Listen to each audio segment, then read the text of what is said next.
Un autre aspect important, l'aspect du stockage et de l'accès aux données. Vous devez placer vos données quelque part. Puis ces données-là doivent être accessibles aux analystes. Mais comment est-ce qu'on les stocke? C'est lié avec le procédé de collecte. Alors, vous les stockez en prenant des décisions qui vont refléter la manière dont les données sont recueillies, le volume de données recueillies, puis le type d'accès, puis le traitement des données qui va être nécessaire, qui va être requis par les analystes lorsqu'ils essayent, ou qu'elles essayent, de répondre aux questions qui les intéressent. À garder en tête, les données qui sont stockées sur un serveur quelconque peuvent perdre de leur pertinence avec le temps. Elle peut devenir des données qu'on dirait pourries.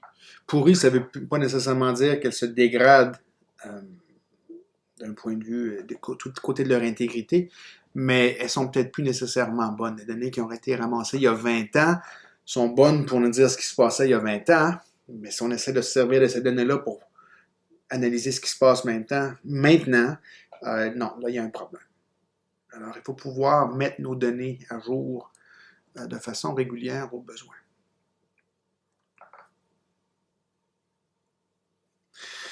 En général, dans vos cours, l'analyse de données s'effectue sur des petits ensembles de données, puis surtout sur des ensembles de données pédagogiques. Des ensembles qui ont déjà été nettoyés, des ensembles qui ne portent pas nécessairement, qui n'ont pas les mêmes défis ou les enjeux que vous allez rencontrer dans la vraie vie lorsque vous allez faire vos analyses. Puis les techniques de collecte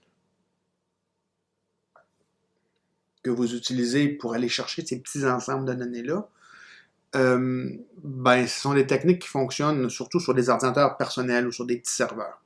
Maintenant, on a beaucoup plus de données, les données massives. Il y a plein de défis qui viennent s'ajouter à ça, des défis de collecte, de capture, d'accès, de stockage, d'analyse et de visualisation des données.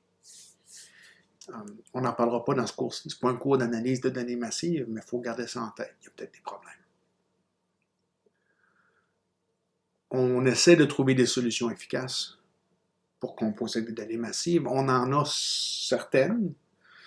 Il y a des nouvelles approches, des choses qui sont encore plus flyées que ça. J'ai lu un article récemment où quelqu'un a réussi à stocker de l'information dans de l'ADN, par exemple. Dans notre cours, on ne touche pas à ces choses-là. Mais dans la vraie vie, c'est un vrai défi. Il faut y faire attention.